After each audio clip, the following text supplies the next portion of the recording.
Welcome to this special series of Real Estate Fight Club. This is a series called What Would You Do?, where we talk about professional standards, committee cases, and code of ethics violations. Here with me today is Rachael from Rachael Real Estate in Chicago. Rachael, how are we getting in trouble today?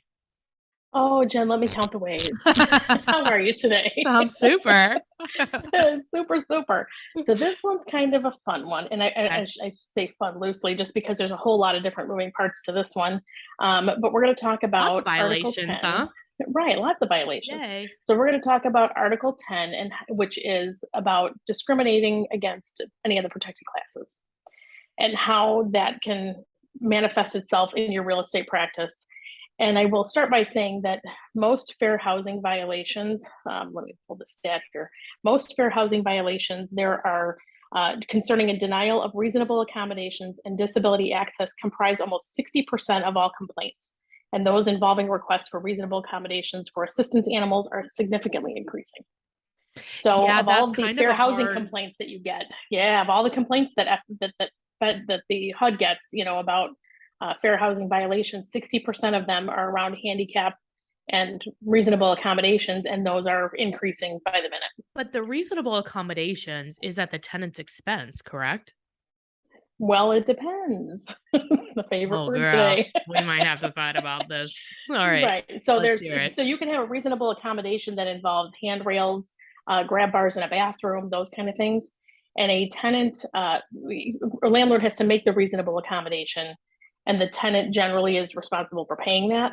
However, there are instances where a landlord can have to pay part of that too, as long as it's not undue financial burden to them. But there are some reasonable accommodations that involve no money at all, and that's kind of what we're going to talk about today. Okay.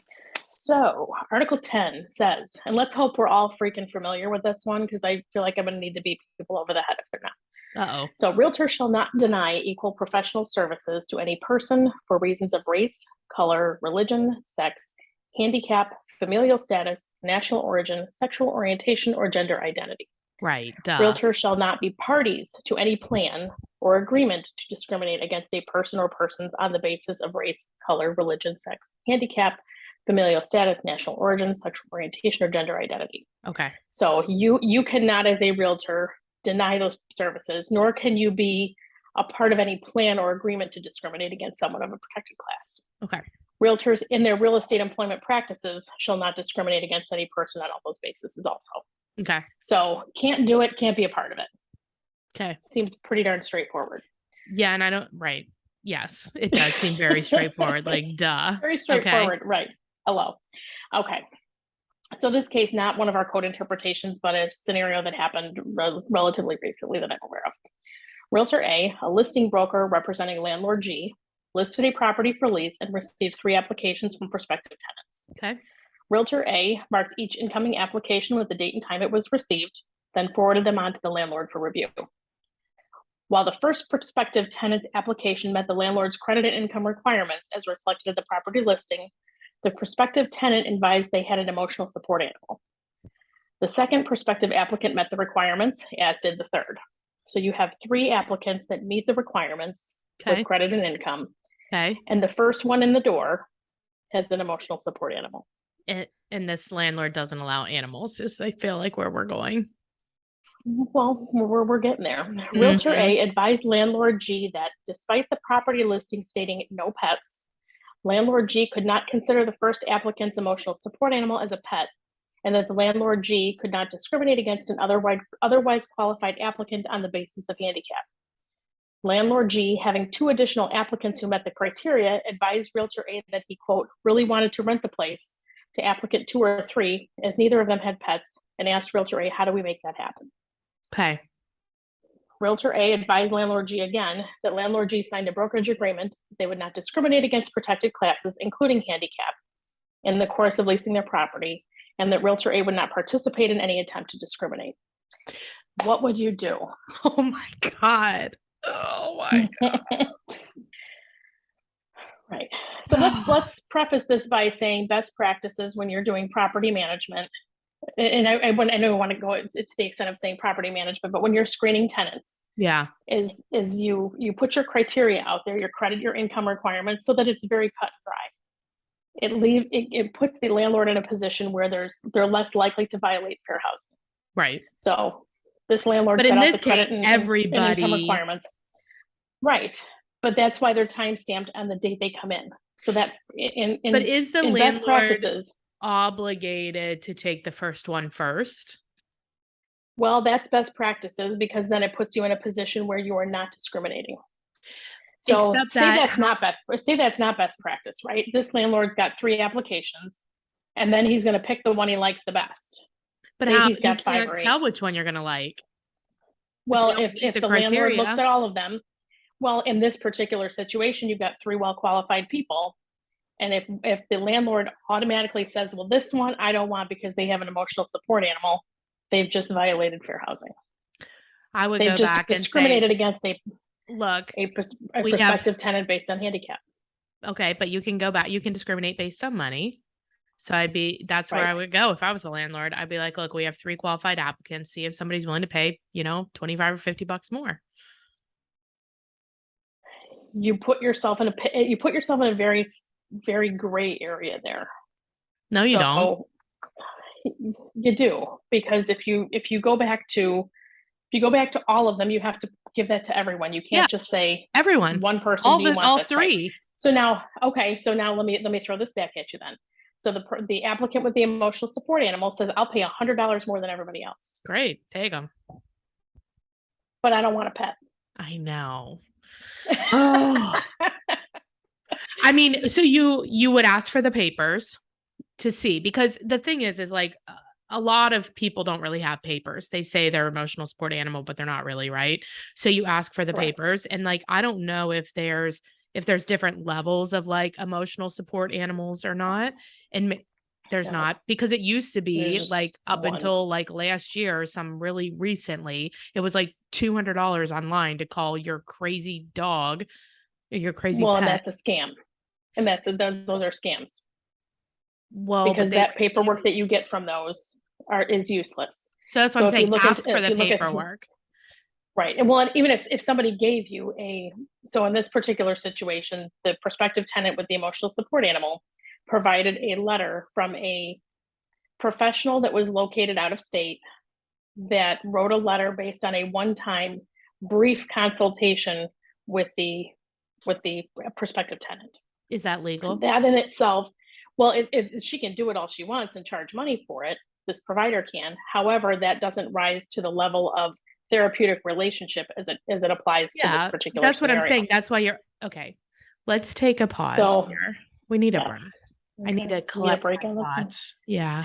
Collect your thoughts, Jen. I want to Let's see how you get around this one. let me tell you about 2 of our partners. So our first partner, we all need leads. Everybody needs leads, right? So there's 2 great ways that we've been generating leads. The first one is Pipeline Pro Tools. And so they account for about 10% of our closed business this year. So if you're a person that's looking for more leads, go to pipelineprotools.com/fight club, and they will do a free demonstration for you on how you can get more leads and then see if it works for you. The other way is just using your social media. So Monica created a free product called Ghost Poster. That's GHOSTPOSTR.com, where every day, Monday through Friday, she will send you something to post. And all you have to do is copy and paste it and let the leads flow in. Boom, boom, Who baby. doesn't love copy and paste? I know, it's great. Okay. I love it. So if I'm the landlord, I'm gonna and in the first one, I have 3 things, 3 people that come in, and they they all qualify. But the emotional support one came in first. I generally look at the first one first, but in this Right, case, and that's your best practice to put yourself in a position where you're the least likely to violate any kind of fair housing, code of ethics, anything like that, because you're giving everyone a legit review, and the first person who comes in should be right. the applicant you look at, and if they meet those criteria on paper and they qualify for credit, for income, and they're a good applicant, then that's your tenant. There's no reason to pass over one to go to another, because now you get Doesn't into make subjective sense. choicing. And now you're like, well, I like this guy better because he doesn't have kids, whatever it might Whatever. be. It doesn't, you can't say It that, doesn't right? matter. You don't want to violate. No, But if all three of the no. applicants came in at the same time per se, right? And there's Well, nothing unless they're time stamped the same time on my email, they're not coming in at the same time. right. It's unlikely that that's Yeah, happening. it's very unlikely. But if Right. I don't want pets and there's an emotional support animal, like they're not considered like a pet in the same way. Right. But Right. I would ask for the documentation, and I'd be Right. looking for legitimate documentation. And if it's not Absolutely. legitimate, then you move to the next. Well, right, and that's where this kind of went a little off the rails, because the documentation that was supplied was not adequate documentation. Then it's So not an the emotional support animal. right. Well, so then the question becomes, in talking with an attorney, it's go back to them and say, you have X amount of time, and make it a reasonable amount of time. So this was a Saturday afternoon. So you can't really say you have 24 hours, because who's getting a hold of a health professional on a Why do Saturday you night have into a to do Sunday? that? They lied. Well, they didn't lie. They just didn't know what they were doing. Then So it's then you got to go then it's back not to even real. I what's, don't think you have to give them time. and that's what my argument was, that also my just threw an earring. I didn't mean to do that. We're just So getting my argument crazy. was the same. Right, it's getting crazy. I'm throwing earrings at you through my computer. That was my argument. If you're not prepared, and if you don't have the appropriate documentation for your emotional support animal, Right. then that's why is that my problem It's or not the my landlord's problem. problem? Yeah, I'm moving on. Right, it's not my Sue problem. me. Now, And then I'll in counter talking sue with you for telling me a lie. well, and so talking with one of my instructors that teaches a lot of fair housing, her response was, and we're playing devil's advocate here, going back and forth, was, well, if this person has a mental disability or an emotional disability that prevents them from being capable of gathering this information and knowing what they're supposed to do to get the information, then a reasonable amount of time is what's indicated for that, so that you're still not violating or discriminating on them on the basis of handicap. I think that might be a little bit, and to me, that's a little bit of a stretch. So yes, there's adequate documentation and inadequate documentation. So if you're Right. working with somebody with an emotional support animal, do your freaking homework and make sure you know what you're doing. Yeah. Unfortunately, this um, particular prospective tenant's agent was literally 2 months out of licensing and had no idea what they were doing when it came to documentation for an emotional support animal. The other thing that can happen too is like medical marijuana usage, right? So like you don't allow, Right. you're in a state where marijuana is illegal, but you have a prospective tenant that by law is like they are like have to use it, right? So then in that happened to me before, and I'm like, oh my God, this is a can of But worms. now you Like, can still say that you're not allowed to smoke it in the property. right, you can do it outside or whatever. Yeah. Right. You can do it But outside. it Right. still smells. Do you know what I mean? It Like, does. It does. I've had a buyer that looked at a property and walked out the door and said, nope, not doing it, because the guy on the front porch next door is going to be smoking that all day long. yeah. So it happens. But, for Right. us, I did ask for proper documentation. I also didn't have a bunch of other people that wanted to move in. So it was like, I mean, Right. the documentation Right. looks good to me. Right. Right. Right. you So yeah, know? there's just, you need to know if you're going to work with somebody with an emotional support animal, or if you're going to be listing a property and for rent, know that that's going to come up. I mean, So what happened? so what happened on this particular scenario was the landlord continued to insist that they wanted to find a way to get rid of the applicant number one, despite applicant number one asking to pay more, providing every piece of documentation. Prospective tenant one volunteered to leave the animal at a relative's until the appropriate documentation came in. Oh, that seems fair. They were absolutely, I mean, they were running circles around everyone else trying to secure this, and there was just absolutely no way that the landlord could Get out of bypass them and go to another yeah. applicant without being in violation. But if So if they're demonstrating up front what they're willing to do as a tenant in order to make everybody comfortable, I mean, mhm. Yes, There's down. no issue with that. Because Right. that sounds great. That is how they're going to behave the rest of the lease, likely. Like that's the tenant that I Absolutely. want in my building. Right. Now, Right. if an emotional support animal, say it's a big dog, and typically those dogs are better behaved, assuming they are the correct type, like they're, you know what I mean? Like they have the right documentation and things like that. If they then violate the lease with their noise, that's a different topic. Right. You still have to be you're still You responsible have for to the follow the actions of your, rules. let's just say in Yes. this particular situation, a dog, because a cat's not really going to be loud. But yeah, if you've got a dog that's going to be an a-hole every time it runs up and down the hallway, Yeah. then be prepared to get a letter, Yeah. Violating the from lease. your building or your HOA, whatever it might be. Noise, any damage that animal does in the unit when the tenant moves out, Yeah. that tenant is still responsible monetarily for every piece of damage that animal does. So the landlord cannot ask for an additional security deposit or pet rent or anything like that when they move in. But know But that that on the way animal, out. it does Right. any damage, you're paying for that.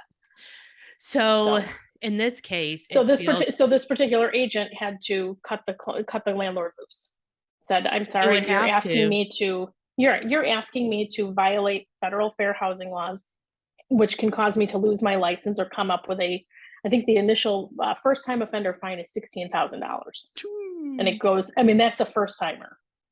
So yeah, at that point, the landlord said, or the agent said, It's I'm not canceling worth the it. listing. I'm sorry, I'm not worth it. sorry. No." Money does not discriminate. Like And you're talking about a rental. I if mean, you're a so landlord, then you're concerned about return on investment, right? But maybe, I mean, I can see with an animal, it's a little different. But again, if the animal violates the lease, that's not the same thing. right. Oh, yeah, that was a good one, So Rachel. we'll share, and I'll send to you a couple of documents. That's the Federal Fair Housing Okay. HUD memo as it relates to emotional support animals. Oh, good. Talks about the questions you can ask. Talks about the difference between a service animal and an emotional support animal, which is a huge difference. Service animal would be like the yellow Labrador that helps the person in the wheelchair, Yeah. or the seeing eye dog. They have a specific task for a specific person. Okay. Emotional support animals, I could go to my doctor, to have them diagnose me as dealing with depression, and have a letter for my two jokers over here, and Yeah. then go move into anything that I wanted to.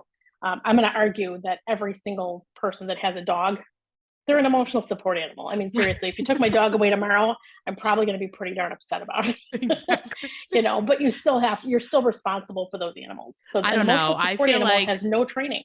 I feel like my dad is the emotional support animal for his dog, not the other way around. It's the other way around. I might be in agreement with him as far as my older dog goes. Yeah, Yeah, it's entirely possible. send those to us, and then what I'll do is I'll put them in Yes, the vault. So you would go to yes, jennifermertlin.com/vault to find that. yes, That was a good one, Rachel. Thank you. And if people have absolutely. questions for you, they have a referral for you in Chicago, what's the best way? Best way to reach me is by cell phone at 630-542-8688, or via email at rreal@dealwithreal.com. Thanks, Rachel. See ya. You bet. Have a good one. Don't forget to hit the subscribe button so you don't miss a podcast.